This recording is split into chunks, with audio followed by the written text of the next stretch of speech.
Happy New Year! Way so tough with that bad boy tuck. I'ma get it how I'm living, I'ma walk the walk. Outline my lines, I rap through thought. Yeah, Happy New Year. Big 2025? Or just 2025? It's gonna be our year. Young, immature, underdeveloped, undercooked, inexperienced Chelsea ready to transform into a big, strong Super Saiyan football team. And we are gonna dominate European football forevermore. So yeah, what's happening, people? Happy New Year. Welcome back to Football Therapy with me, your host, Jan. As always, I hope you're doing well. Genuinely hope that. And welcome back to Chelsea News. The daily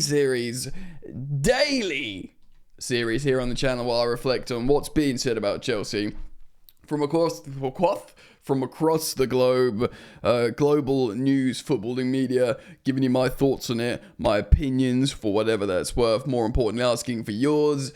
And of course, it's the ruddy transfer window. It's the most wonderful time, stressful time of the year. Chelsea could have 9 players that go out the door, which is mental. Of course, we're still being linked with Kolo Muani, the Paris Saint-Germain striker, whose camp has apparently presented the player to Chelsea, like, you want to buy this guy? Yeah? And of course, the Nkunku story is massive. Heck, this is going to make you feel sick. There's even articles about him going to Arsenal.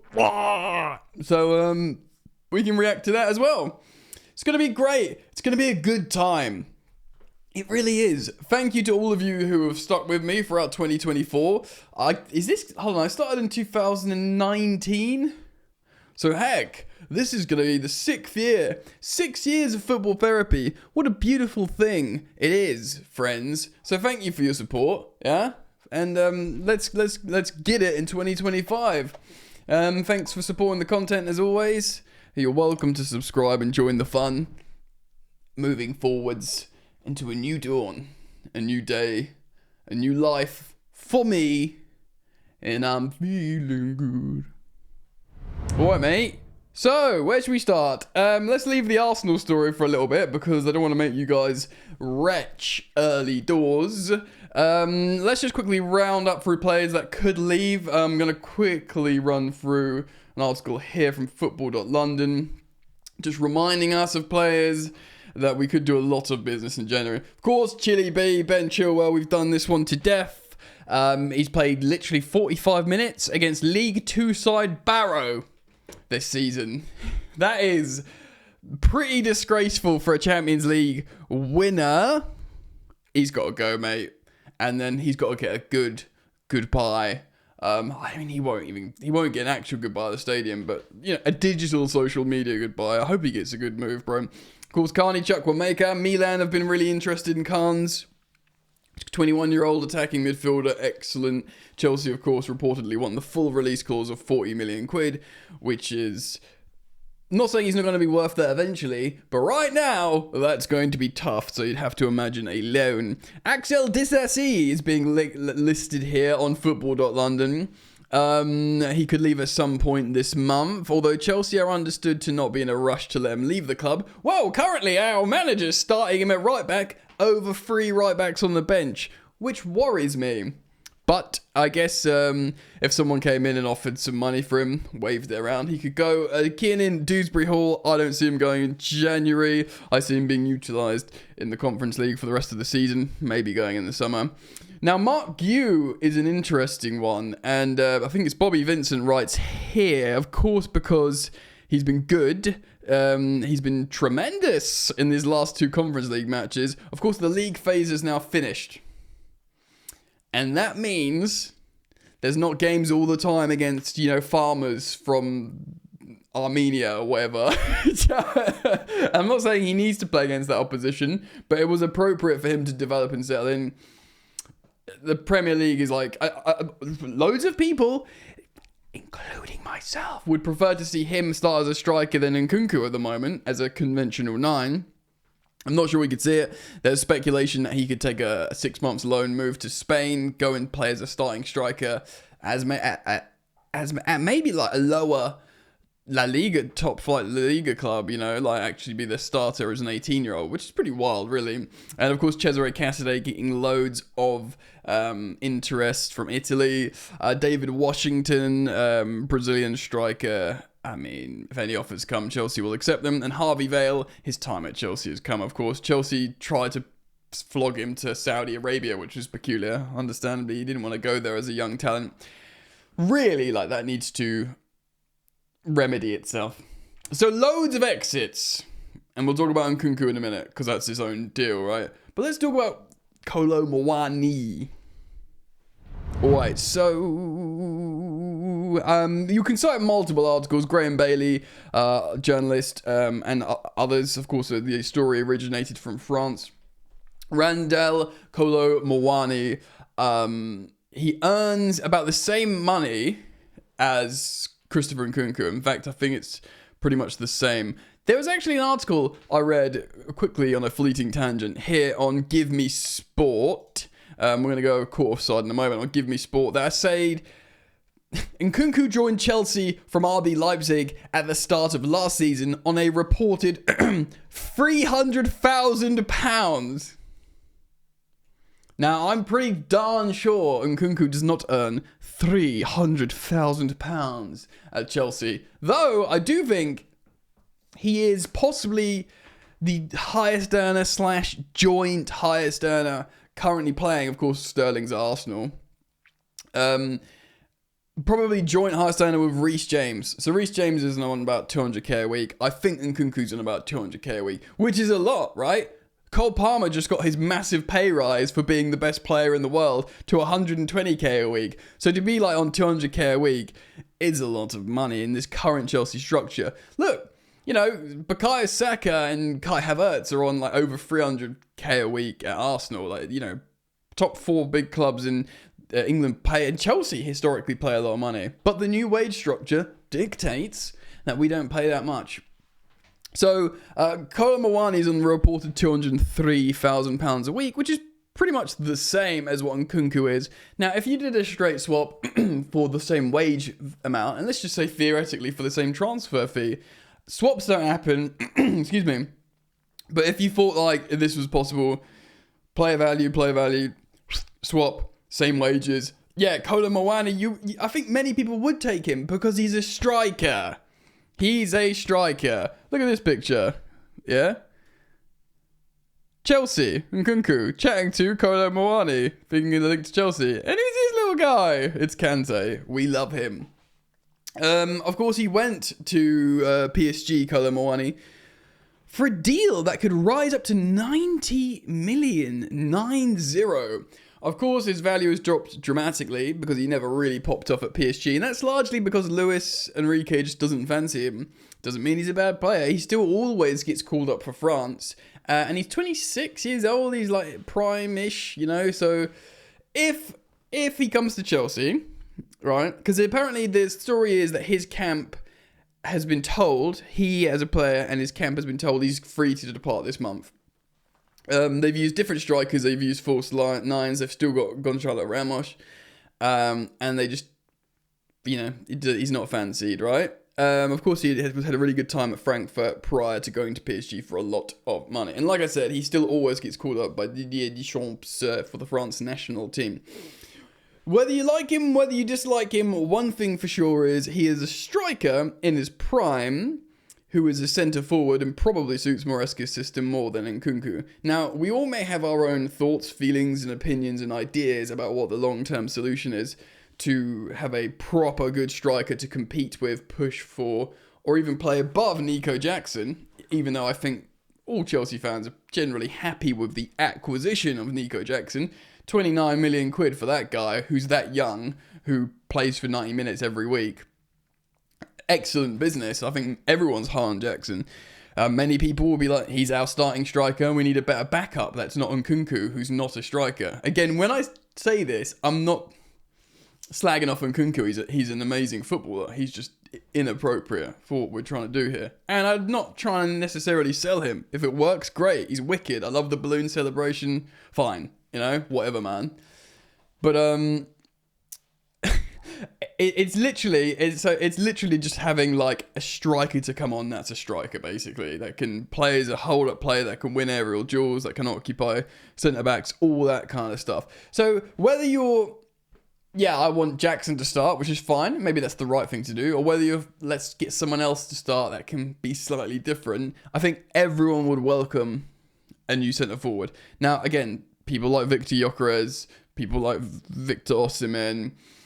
You know, we were heavily linked to Liam Delap prior to him absolutely destroying us with Ipswich. This 21-year-old that just absolutely ran all over us and embarrassed us. That, by the way, knows our manager well, and our manager knows him well, and he got him scoring loads of goals at under 23 levels, way over a goal a game, which makes you think, you know, of course he's coached Lavia and Palmer before, and it might, you know, maybe it's a destined thing. Obviously, Delap won't want to come to Chelsea to play third choice striker and then obviously pour one out for Mark Hughes' Chelsea career. So it's going to be one more striker, and it could be January. So it could be Kolo Muani. Apparently, the reports are suggesting from Graham Bailey that his camp have said to Chelsea, you know, I wonder if Chelsea would look at his 200, say his wage is the same as Nkunku, 200k a week, or whatever, and say, we'll straight swap it. I don't think they'll do that. I think they'll want to actually lower, because obviously since Nkunku signed, we've then started to implement the wage structure. What I think will happen is they'll say what they did to sort of Osimhen and be like, actually, your basic's going to be 150k a week. Or, you know, you're not going to be 200k a week. Your basic's 150k a week. That will go up to 200k a week next season if we're in the Champions League. It will go up to your PSG wages, or even maybe slightly less, and you'll have goal bonuses involved. It will be very, very interesting. Look, January, Chelsea are in a unique position where we don't necessarily have to buy anyone. The noises coming out are, Chelsea have got a good squad. They got a big squad. Players need to come back. You know, they need to learn a little bit more about certain players in certain positions. They'll get better. Everything's fine. Don't worry about it. But we'll see. If an opportunity comes up, Chelsea will buy a player, and that could be definitely could be a striker. Of course, loads of players need to go out, and that's stories we will cover closely and meticulously throughout the month here on the channel. But I wanna talk about Nkunku a bit more, because there is talks about him being unhappy, and you get it. Like, he's 27. He's meant to be a starter. He wants to play in a team where he plays well. Remember, he came from Leipzig. He came from that sort of the sort of transitional style 4-2-2-2, the Leipzig model. Do you know what I mean? Where you're running in that half space on the counter. Basically, a style that really, really suited him. And even under Poch, maybe it was going to suit him a bit more. But under Maresca, it doesn't look like the vibes. And he's been playing in the Conference League, and you know he wants to be in the starting 11, definitely in the World Cup for France, and he wants to be in the starting 11 for a club in the year in 2025. Do you know what I mean? So 25 and 26 that next season as well. So he needs to make sure he's in the right place. We're going to cite this article here. Exclusive. Chelsea star pushing for January transfer away. Arsenal seen as opportunity. It's by a chap called Jacques Dalbor. Let's have a look, shall we? Christopher Nkunku remains eager to leave Chelsea in the forthcoming January transfer window. Sources have told Offside. Sources have told them. The French attacker has been delegated a role in the club's B team campaign, leaving him frustrated. Yeah, we get that, understandably. He's only featured in 326 minutes of the Prem action so far, instead of playing a starring role in the club's domestic competition Conference League. That's where he's played. It's understood that his representatives are currently exploring potential destinations for the 27-year-old, while Chelsea will not stand in the way of any player who does not want to remain at Stamford Bridge. Yeah, the Pep Guardiola approach, which is good. You don't want to, because otherwise you end up with Hakim Ziyech's and Lukaku's all over the gaff. You don't want that. Court Offside understands Arsenal are one of the clubs on Nkunku's radar as part of a potential deal, while another is thought to be Paris Saint-Germain. Of course, he's a graduate of Le Parisiens Academy, signed his first professional contract before moving to Leipzig in 2019. A spot at the Parc des Princes could also be vacant too, as PSG are looking to move on Randall Kolo Muani. Of course, has been linked to Chelsea, and we've been speaking about that. The public line from Enzo Maresca is he likes Nkunku. Obviously, he's not saying, it's interesting, isn't it? Because he's been quite clear about players that don't fit his style. Raheem Sterling, Ben Chilwell being the two most high-profile examples. But Nkunku, he's never really sort of said, and I've always wondered if he's towing the party line a little bit about players that he wants them to accept they're leaving.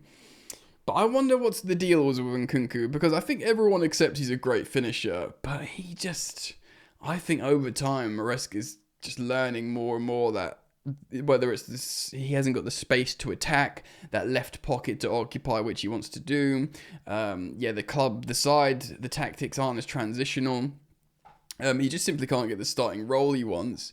That maybe it's just not going to work. But he's saying he's trying to keep Nkunku happy. I think they've looked at him as a really good player and one let's just try and keep him happy, and if it works, great. But over time, it's been more and more evident.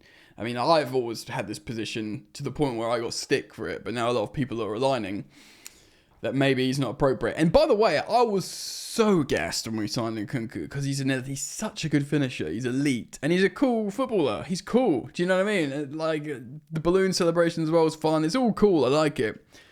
But Arsenal. The thing is, we do business with Arsenal.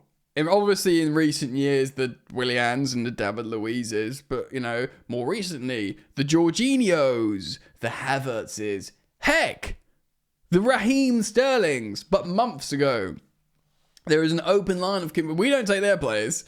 It's because they don't have, bloated squads. And to be honest, the only what player would you take from Arsenal? I guess you'd take David Raya. I'd probably take Saliba, and maybe he could play with Wes Fofana in the future. Who else would we take? I mean, they are good, aren't they? I probably wouldn't take Ødegaard, even though he's really good and functional. You would just take Declan Rice. I know he hasn't got the streets like he used to, but he is really good, Declan Rice. And you could rotate him with players, and he'd just be really, really good to have. And you'd take Bukayo Saka, even with his injury record, because as good as Noni is, and Neto, Saka is he will not get in the way of Cole Palmer, because Saka plays right where Noni plays on the touchline. Anyway, that's that exercise done. I'm no longer pillaging Arsenal. Yeah, man, because they would pay the money, firstly. They'd pay his wages. They'd give, not only would they pay his wages, they'd give him a pay rise. They'd look at his 190k a week or whatever and be like, yeah, you can have 250k a week because you're going to be a starter at Arsenal. They'd probably try and play him as a left winger or a striker. They might have a similar Havertz problem like us. They're taking our players that are hard to implement in certain positions. But, I mean, it's an existential nightmare, isn't it? I'd say if someone says to you, right, you'll make your money back on Nkunku, maybe even 5 million profit or something, and you absolve yourselves of his wages entirely to bring in a more appropriate player for the Enzo Maresca project, would you sell him to Arsenal? Because, Court of Side understands that Arsenal are one of the clubs on Nkunku's radar as part of a potential deal. Return to PSG would be much more preferable for us, of course. PSG are a big club. Obviously, he left because he wanted to go and be a starter somewhere. He is French. He's Parisian, I guess. Well, he's certainly Parisian academy. And if he's starting in the Parc des Princes for PSG, it's it's a bit Mickey Mouse, the French league or whatever, and how they always win it. But they're always in the Champions League. He'll always be starting Champions League football. He could be the star in Mbappe's absence. He'll definitely still get called up by Deschamps or whoever's managing France. And we'd probably all prefer that than Arsenal. Ugh! Anyway, there's going to be so many stories breaking over the next days, weeks, over the month. So do keep it locked here to Football Therapy. Make sure you turn the bell on when you subscribe, if you choose to, of course. Thank you for liking the video. Let me know your thoughts in the comment section below. And I can't wait to see you back here soon. Peace and Happy New Year.